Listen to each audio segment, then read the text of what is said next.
Akala ko matapang 'to, bakit naduwag sa'yo? Wala, naanak niya. Oo, tapos balita ko nangangalisag daw talaga sa'yo?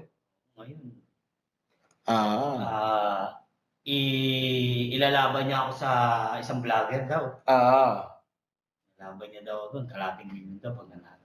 Oo, ngayon Eh, nawala na. nawala. Oo, Abay, sinungaling, oo, nililink niya na sinungaling. yun. Ang Oo, daming nag-bash dun kasi nga binash siya ron, oo, ginagamit siya ng mga tao para kumita siya. oo. Oh, eto si ano, si okey, pin message.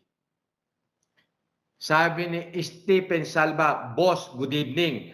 Pa-shoutout sa mga ka-work ko sina Patrick, Gary, and Mr. Krabs, owner ng restaurant ng Krusty Krab sa Pasay City.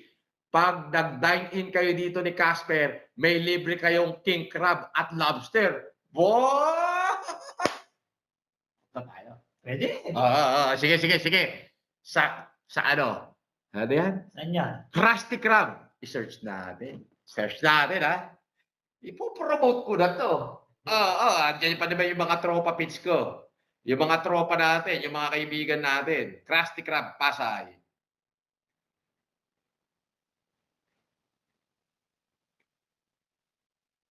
Pasay.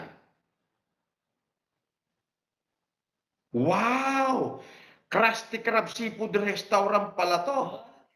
Oo. Eh, Oh, sa Pasay. Asan yung Pasay? Oo. Sabi niya, pa-shoutout sa Krusty Krab, owner ng restaurant. Patrick